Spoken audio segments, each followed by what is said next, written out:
Hello UPSC aspirants, my name is Shambhavi. Hope you all are doing well. So हम लोग इस respective chapter को पढ़ रहे थे, that is chapter number 8 vital villages thriving town. इस चैप्टर को हम लोग पढ़ रहे थे। आगे मैं इसी चैप्टर में आपको लेके चलूँगी और आज हम लोग यहाँ पे स्टडी करने वाले हैं finding out about cities, stories, travellers, sculptures and archaeology. इस रिस्पेक्टिव टॉपिक को हम लोग स्टडी करेंगे। चलते इस टॉपिक को स्टडी आउट करने। So you may have heard of the Jatakas। अब जटाका टेल्स होते हैं एक्चुअली, मतलब एक स्टोरीज की बुक टाइप की होती है, तो उसका नाम होता है जटाकास। ठीक है, मे बी आपने सुना हो या ना सुना हो। So there were stories that were probably composed by ordinary people and then written down and preserved by the Buddhist monks। अब ऐसा होता था कि जो बहुत सारी स्टोरीज जो थी, ठीक है, वो नॉर्मल पीपल, ऑर्डिनरी पीपल जो होते थे, बहुत सारी स्टोरीज को ना कंपोज करते थे, मतलब लिखते थे बहुत सारी स्टोरीज को। और लिखने के बाद उन जो स्टोरीज थी, जिनको जो ऑर्डिनरी पीपल लिखते थे, उन स्टोरीज को लिखने के बाद जो बुद्धिस्ट मॉन्क्स होते थे, मतलब कि जो गौतम बुद्ध को फॉलो करते थे, तो उनको बुद्धिस्ट मॉन्क्स होते थे, राइट। हम लोगों ने इस चीज़ के बारे में पढ़ा है प्रीवियस चैप्टर्स में। तो जो बुद्धिस्ट मॉन्क्स होते थे वो इन स्टोरीज को राइट डाउन करते थे और उनको प्रिजर्व करते, मतलब संभाल कर रखते थे। Here is a part of a Jataka story which tells us how a poor man gradually became rich. अब यहाँ नीचे एक स्टोरी मेंशन आप है जो कि जटाका स्टोरी ही है, जिससे कि हमको ये जो हमको बताते हैं कि एक जो पुअर मैन था वो धीमे धीमे कैसे अमीर बनता है। चलिए इस स्टोरी को हम लोग यहाँ पे आज पढ़ते हैं, द क्लेवर पुअर मैन। ठीक है, Once upon a time there was a clever poor man who lived in a city। अब एक बार की बात है कि एक क्लेवर मतलब चालाक, पुअर मतलब गरीब, यंग मैन, एक चालाक गरीब यंग मैन था जो कि सिटी में रहा करता था। His only resource was a dead rat। उसका सिर्फ एक ही रिसोर्स था जो कि था मरा हुआ rat, dead rat, right। He started off by selling it for a coin to a hotel for their cat। तो उसने क्या किया, वो जो होटल्स वगैरह होते हैं, तो होटल्स में उन रैट को जो चूहे थे उनको सेल आउट करना स्टार्ट किया। उन होटल्स में जो कैट्स होती थी, जो बिल्लियाँ होती थी, उनके लिए उसने होटल्स में उस रैट को बेचना चालू किया। Then one day there was a storm. अब एक दिन बहुत स्टॉर्म आ गया, मतलब बहुत आंधी वगैरह आ गई। The Kings garden was littered with branches and leaves. अब जो राजा का जो गार्डन था उसको बहुत गंदा हो गया था। ब्रांच मतलब डालियाँ, पत्तियाँ, इन सब चीज़ों से राजा का जो मतलब गार्डन था वो काफ़ी ज़्यादा गंदा हो गया था। And the gardener was at a loss as how to clear the mess. अब जो गार्डनर था वो बहुत परेशान था कि अब इसको जो गंदगी यहाँ पर हुई है राजा के गार्डन, इसको कैसे क्लियर करें। The young man offered to clean the garden if he could keep the wood and leaves। अब young man जो आदमी था जो कि पहले डेड रैट बेच रहा था होटल्स को, उसने कहा कि मैं इस गार्डन को क्लीन कर सकता हूँ अगर आप मुझे इसमें वुड और लीव्स को, यहाँ के जो वुड और लीव्स है, अगर आप मुझको इनको रखने दो तो मैं इस गार्डन को क्लीन कर सकता हूँ, साफ कर सकता हूँ। तो गार्डनर कहा ठीक है, आप साफ कर लो और यहाँ के जो वुड और लीव्स है वो आप रख लो। The young man rounded up all the children who were playing with an offer of sweets for every stick and leaf they could collect। अब जो यंग मैन था उसने क्या किया, उसने जितने बच्चे वहाँ पर खेल रहे थे उन सब बच्चों से बोला कि मैं आपको स्वीट दूंगा, मतलब स्वीट्स, टॉफ़ी वगैरह मैं आपको कुछ दूंगा, स्वीट्स। तो आप एक डंडी और जैसे आप डंडी और लीफ लाकर मुझे कलेक्ट करके देते जाओगे इस गार्डन में से, वैसे ही मैं आपको स्वीट्स देता जाऊंगा। तो उसने जो यंग मैन थे, जितने बच्चे वहाँ पे खेल रहे थे, सबसे ये चीज़ बोल दी। In no time every scrap had been neatly piled near the entrance. अब बहुत ही कम समय में, ऑलमोस्ट कुछ भी समय नहीं लगा, तो जितना भी वहाँ पे जो भी गंदगी थी, जो भी लीव्स थी, जो भी वुड था, जितना भी था, सबको नीटली पूरा साफ कर दिया गया। पूरा एंट्रेंस वहाँ पे बहुत जल्दी पूरा साफ हो गया। Just then the king's potter was on the look out for fuel with which to bake his pots. उसी समय जो किंग का जो पॉटर था, जो मतलब पॉट बनाता था किंग्स के लिए, तो वो फ्यूल ढूंढ रहा था, ठीक है, जिससे कि उसको उन पॉट्स को बेक करना था, उन पॉट्स को बनाना था, उसके लिए फ्यूल ढूंढ रहा था। So he took the whole lot and paid the young man for it. तो उसने क्या किया, उसने पूरा का पूरा जो वहाँ पे गट्ठर बंधा हुआ था लीव्स और वुड का, तो उसने उन सबको ले लिया और जो यंग मैन था उसको उसके लिए पे कर दिया. Our young man now thought of another plan. अब जो हमारा जो यंग मैन था उसने दूसरा एक प्लान सोचा. He carried a jar full of water to the city gate. उसने क्या किया, उसने एक जार लिया और उस जार को पूरा पूरा पानी से भर दिया और उसको सिटी का जो गेट है वहाँ पे ले गया. And offered water to 500 grass cutters. और 500 जो ग्रास कटर्स थे, मतलब कि जो लोग घास वगैरह काटते थे, उन 500 घास काटने वाले लोगों को उसने पानी को ऑफर किया. They were pleased and said. अब वो लोग बहुत खुश हुए. उन्होंने कहा, you have done us a good turn, tell us what we can do for you. तो अब जो पानी था, उसने पानी 500 ग्रास कटर्स को ऑफर किया, तो ऑब्वियसली वो बहुत खुश हो गए थे. तो उन्होंने कहा कि तुमने हमारे लिए इतना किया, अब तुम हमको बताओ कि हम तुम्हारे लिए क्या कर सकते हैं. तो वो जो यंग मैन था उसने रिप्लाई किया कि I will let you know when I need your help. जब मुझे आपकी मदद चाहिए होगी तो मैं आपको बता दूंगा. Then he made friends with a trader. फिर उसने क्या किया, उसने एक ट्रेडर जो कि ट्रेडिंग करते हैं सामान वगैरह की, उनको अपना फ्रेंड बनाया. One day the trader told him, tomorrow a horse dealer is coming to town with 500 horses. तो एक जो ट्रेडर को उसने फ्रेंड बनाया था, तो एक दिन उस ट्रेडर ने बताया उस यंग मैन को कि कल एक हॉर्स का, मतलब एक घोड़े होते हैं उनका डीलर आ रहा है जो कि हमारे टाउन में आ रहा है 500 हॉर्सेस के साथ. Hearing this, our young man went back to the grass cutters. अब इसको सुनते ही हमारा जो यंग मैन था वो वापस से जो ग्रास कटर्स जो 500 ग्रास कटर्स थे जिनको इस यंग मैन ने पानी पिलाया था, तो उन ग्रास कटर्स के पास गया. उसने कहा, please give me a bundle of grass each. ठीक है, उसने कहा कि मुझे जो ग्रास का जो बंडल है, सब लोग मुझे एक एक ग्रास का बंडल दे दो. And don't sell your grass till mine is sold. और जब तक मेरी जो ग्रास है वो बिक ना जाए, जो सेल ना हो जाए, तब तक आप अपनी ग्रास नहीं बेचोगे. They agreed. उन्होंने मान लिया और उन्होंने उसको 500 बंडल ऑफ ग्रास दे दिया. अब 500 हॉर्सेस आ रहे थे और 500 बंडल ऑफ ग्रासेस भी उस यंग मैन को मिल गए. When the horse dealer could not buy grass anywhere. तो अब जब वो जो ग्रास थी, वो जो हॉर्स डीलर था, उस ग्रास को कहीं भी नहीं उसको मिल रही थी, तो उसको उस यंग मैन से ही ग्रास को खरीदना पड़ा, और वो भी 1000 कॉइन्स में. ठीक है, तो इस तरीके से यहाँ पर ये एक स्टोरी थी, Jataka story, the clever poor man. ठीक है, तो ये स्टोरी उम्मीद करती हूँ हमको समझ में आई होगी. So when can we use other kinds of evidences to find out about life in some of these early studies? अब कब हम जो दूसरे एविडेंसेस वगैरह हैं, कब हम उनको यूज़ कर सकते हैं अर्ली सिटी में जो लोग थे उनकी लाइफ के बारे में पता करने के लिए. Sculptors carved scenes depicting people's life in towns and villages as well as in the forest. Sculptors क्या होते हैं, मतलब कि कुछ पेंटिंग्स टाइप के होते हैं, carved scenes. ठीक है, मतलब कि बहुत सारे सीन्स और सीनरी टाइप्स की बनाई जाती हैं, उसको बोलते हैं स्कल्पचर. तो उसमें लोगों की किस तरीके से लोग रहते थे, उनकी टाउन्स और विलेजेस में उनकी लाइफ, फॉरेस्ट में उनकी लाइफ, तो ये सारी चीज़ें उन स्कल्पचर्स में डिपिक्ट होती, मतलब उन स्कल्पचर्स में बनाई जाती थी. Many of these sculptures were used to decorate railings, pillars and gateways of buildings that were visited by people. अब ये जो स्कल्पचर्स होते थे ये किस लिए यूज़ होते थे, ये रेलिंग्स, मतलब कि जो सीढ़ियाँ होती है उसमें रेलिंग्स होती है, उसको डेकोरेट करने के लिए यूज़ होते थे, पिलर्स में लगाने के लिए यूज़ होते थे, और बिल्डिंग्स के गेट्स पे लगाने के लिए यूज़ होते. जहाँ जो भी ऐसी जगह थी जहाँ पर लोग आया जाया करते थे, काफ़ी विजिट करते रहते थे, तो उन सारी जगहों को डेकोरेट करने के लिए इन स्कल्पचर्स का यूज़ होता रहता था. Many of the cities that developed from about 2500 years ago were capitals of the Mahajanpadas.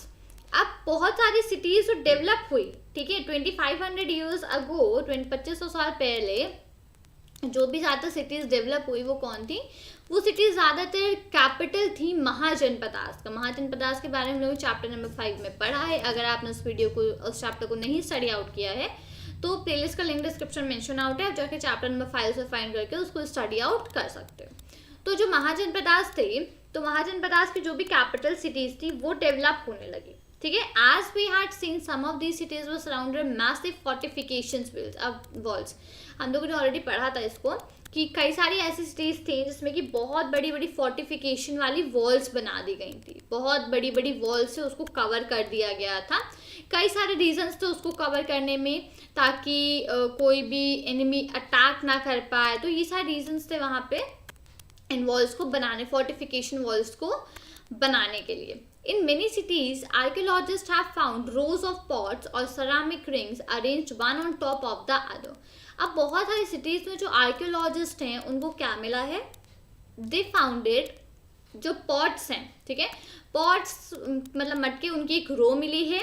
ceramic एक तरीके का जैसे मिट्टी होती है उसी तरीके का सेरामिक भी एक होती है, मोल्ड टाइप की सेरामिक भी होती है.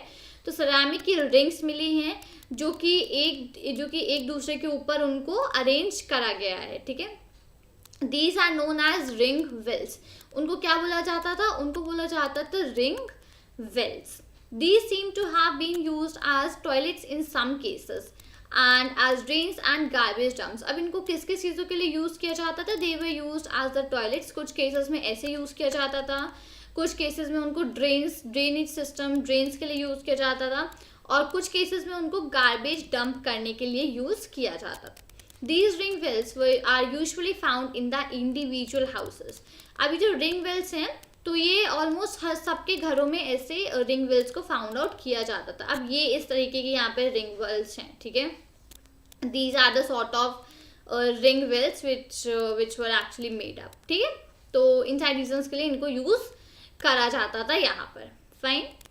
Next, we have hardly any remains of palaces, markets or of homes of ordinary people. अब जनरली जो पैलेस होते थे या जो मार्केट्स थे या जो ऑर्डिनरी पीपल लोगों के जो घर थे उसके लिए शायद ही हमारे पास कोई रिमेन्स या कोई साक्ष्य वगैरह ऐसा हमारे पास बचा हो. Perhaps some are yet to be discovered by archaeologist. और बहुत सारी अभी ऐसी भी हैं जो कि आर्कियोलॉजिस्ट डिस्कवर करने के लिए अभी उनके लिए बाकी हैं. Others made of wood, mud, brick and thatch may not have survived. और जो wood वगैरह से या जो मिट्टी से, जो brick से बनी होती, जनरली वो survive नहीं करती होंगी अभी तक. They may not have survived. Another way of finding about early cities is from the accounts of sailors and travelers who visited them. अब जो दूसरा तरीका है पुराने लोगों के मतलब पुरानी सिटीज़ के बारे में जानने का, उनको फाइंड आउट करने का, तो वो है जो सेलर्स और ट्रैवलर्स के जो अकाउंट्स होते थे. वो जनरली सेलर्स और ट्रैवलर्स वहाँ पे विजिट करा करते थे, तो उनके अकाउंट से जनरली हम लोग पुरानी सिटीज़, अर्ली सिटीज़ के बारे में फाइंड आउट कर सकते हैं. One of the most detailed accounts that have been found was by an unknown Greek sailor. अब एक बहुत ही डिटेल अकाउंट फाइंड आउट हुआ था, तो वो एक अननोन ग्रीक सेलर के उसका अकाउंट था जिससे कि बहुत सारी डिटेल फाइंड आउट हुई थी अर्ली सिटीज़ के बारे में. ही described all the ports his visited. जितने भी पोर्ट्स वो विजिट किया था उस ग्रीक सेलर ने, उसने उन सारे के सारे पोर्ट्स को डिस्क्राइब करा है. ठीक है. अब इस सिटी का हम लोग यहाँ पे डिस्क्रिप्शन को स्टडी आउट करते हैं. The story of Barygaza, the Greek name for Bharuch. Bharuch का जो ग्रीक नेम है उसका नाम है Barygaza. The gulf is very narrow at Barygaza and very hard to navigate for those coming from the sea. अब जो गल्फ है बेरी गाजा में वो बहुत ही पतला है. ठीक है. तो वहाँ पे बहुत मुश्किल होती है, जो लोग सी से जो लोग आ रहे होते हैं, नदी से जो लोग आ रहे होते हैं, उनके लिए आना वहाँ पे बहुत मुश्किल होता है. Ships have to be steered in by skillful and experienced local fishermen who were employed by the king. अब जो फिशरमैन थे, जो मछली वगैरह लोग पकड़ते थे, तो वही लोग जो थे वो शिप्स को यूज़ कर पाते थे, शिप्स को वहाँ पर ला पाते थे. जो कि किंग के जो एम्प्लॉयज़ होते थे, जो फिशरमैन थे, वही लोग ला पाते थे क्योंकि काफ़ी स्किलफुल और काफ़ी एक्सपीरियंस होते थे. जनरल किसी के भी मतलब नॉर्मल जनरल किसी पर्सन के बस की बात नहीं थी वहाँ तक इन शिप्स को लेकर के आना. The imports to Barygaza were wine, copper, tin, lead, coral, topaz, cloth, gold and silver coins. अब जो बेरी गाजा में क्या क्या इंपोर्ट होता है, जो शिप्स थी उनमें से क्या क्या वहाँ पर आता था और क्या इंपोर्ट होता था, तो जो चीज़ें इंपोर्ट होती थी वो थी wine, copper, tin, lead, coral, topaz, cloth, gold and silver coins, ठीक है। Exports from the town included plants from the Himalayas. अब जो टाउन से जो चीज़ें एक्सपोर्ट होती थी, इंपोर्ट मतलब किसी चीज़ का आना, एक्सपोर्ट मतलब किसी चीज़ का जाना, तो जो चीज़ें आती थी वो मैंने आपको बताया ऑलरेडी। अब जो चीज़ें टाउन से जाती थी वो थी हिमालय, जो थे हिमालय से कुछ प्लांट्स जाते थे, ivory, agate, carnelian, cotton, silk और परफ्यूम्स, तो ये सारी चीज़ें टाउन से जाया करती थी। Some gifts were brought by merchants for the king. अब कुछ गिफ्ट्स ऐसे थे जो कि मर्चेंट्स लाया करते थे राजा के लिए। These included vessels of silver. अब ये किस तरह के गिफ्ट्स हुआ करते थे, ये गिफ्ट्स हुआ करते थे जिसमें कि सिल्वर की वेसल्स हुआ करती थी, बॉयज गाना गा रहे हुआ करते थे, खूबसूरत वुमेन हुआ करती थी, फाइन वाइन्स हुआ करती थी और फाइन क्लॉथ हुआ करते थे। तो ये सारे स्पेशल गिफ्ट्स थे जो कि मर्चेंट्स लाया करते थे किंग्स के लिए, ठीक है। ग्रेट। अब हम लोग यहाँ पर कॉइन्स के बारे में पढ़ेंगे, ठीक है। You may have noticed how wealth is measured in terms of coins in this story, ठीक है। अब आपने ऑलरेडी देखा होगा कि ऑलरेडी मतलब आपने ऑब्जर्व भी किया होगा तो किस तरीके से जो वेल्थ थी जो थी वो कॉइन्स के टर्म्स में कैसे मेजर होती थी। अभी हम लोगों ने स्टोरी पढ़ी थी राइट अब कि उस क्लेवर यंग मैन के बारे में, क्लेवर पुअर यंग मैन के बारे में, तो उसमें हम लोगों ने देखा था उसने 1000 कॉइन्स दिए थे। तो अब आप ऑलरेडी नोटिस कर सकते हो कि जो कॉइन्स थे उनका क्या मेजर हुआ करता था। Archaeologists have found several thousands of coins belonging to this period. Archaeologists को thousands of coins मिले हैं इस पीरियड को जो बिलोंग करते हैं उनके लिए thousands of coins मिले हैं। The earliest coins which were in use for about 500 years were punch marked coins. अब जो सबसे पहले के जो कॉइन्स थे जो कि 500 साल तक यूज हुए उन कॉइन्स को बोला जाता है पंच मार्क्ड कॉइन्स। जैसे कि इस तरीके के ये पंच मार्क्ड कॉइन्स यूज हुआ करते थे, मैं हाईलाइट पेन ले लूँ, इस तरीके के पंच मार्क्ड कॉइन्स यहाँ पर यूज हुआ करते थे, ठीक है। मैं इसको यहाँ पर एक बार इस चीज़ को punch marked coins were generally rectangular और समटाइम्स स्क्वेयर और राउंड इन द शेप। तो जो पंच मार्क्ड कॉइन्स होते थे उनका क्या शेप होता था, जनरली वो रेक्टेंगुलर होते थे या फिर कई बार स्क्वेयर या फिर राउंड भी होते थे, either cut out of metal sheets और made out of flat and metal globules. तो किस चीज से बने होते थे, या तो मेटल शीट से कट करे जाते थे या फिर उनको ऐसे इसको फ्लैट कर दिया जाता था बिल्कुल मेटल ग्लोब्यूल्स से, ठीक है। मेटल ग्लोब्यूल्स क्या होती है, एक छोटी सी स्फेरिकल मतलब एक छोटी सी सर्कल शेप की बॉडी होती है, तो उससे उनको एकदम फ्लैट कर दिया जाता था। The coins were not inscribed but were stamped with symbols using dies or punches. अब जो coins होते थे उनमें कुछ इंस्क्राइब नहीं किया जाता था बल्कि उन पे स्टैम्प लगाया जाता था, उनको स्टैम्प करा जाता था सिंबल्स से, ठीक है, जो कि डाइज और पंचेस से किया जाता था। Hence they are called punch marked coins और इसी वजह से इनको punch marked coins कहा जाता है। These coins are found over most parts of the subcontinent and remained in circulation till the early centuries CE. अब ये जो coins हैं ये generally मतलब बहुत सारे सब कॉन्टिनेंट के बहुत सारे पार्ट्स में इन coins को फाउंड आउट किया गया है और जनरली ये काफ़ी टाइम तक यूज़ होते रहे हैं, ठीक है। CE मतलब अर्ली सेंचुरीज तक भी coins को यूज़ आउट होते रहे हैं, ठीक है, राइट। तो आज हम लोगों ने इस रिस्पेक्टिव चैप्टर में क्या क्या पढ़ा, आज क्या क्या स्टोरीज हम लोग डिस्कस किए। सबसे पहले हम लोगों ने finding out about cities, stories, travellers, culture and the archaeology इसके बारे में पढ़ा। फिर हम लोगों ने एक स्टोरी पढ़ी थी जो कि जिताकर स्टोरी थी, the clever poor man. Next हम लोगों ने यहाँ पर आगे आके द स्टोरी ऑफ बरई गाजा, जिसका जो ग्रीक नेम भरूच का ग्रीक नेम है बरई गाजा, उसके बारे में पढ़ा। और हम लोगों ने स्टोन्स के बारे में that is punch marked coins, coins के बारे में, पंच मार्क कॉइन्स के बारे में हम लोगों ने यहाँ पे आज पढ़ा। तो उम्मीद करती हूँ कि मैंने जो भी आपको यहाँ पे चीज़ें एक्सप्लेन करी हैं आपको सब चीज़ें काफ़ी अच्छे समझ में आई होंगी। आपने इस चैप्टर को यहाँ पर मेरे साथ अच्छे से पढ़ा होगा, राइट। तो मैंने जो भी चीज़ें यहाँ पे बताई हैं आप मेक श्योर करें कि आप इनको काफ़ी अच्छे से याद करें और इवन अपने लिए आप इनको खुद का नोट्स भी बना सकते हैं अपने यूज़ के लिए। ठीक है, तो उम्मीद करती हूँ आपको वीडियो अच्छा लगा होगा। वीडियो अच्छा लगा हो तो वीडियो को लाइक करें, वीडियो को शेयर करें अपने फ्रेंड्स के साथ और चैनल को सब्सक्राइब करना मत भूलिएगा। मिलती हूँ आपसे नए वीडियो के साथ। चल then, thank you and take care. जय हिंद।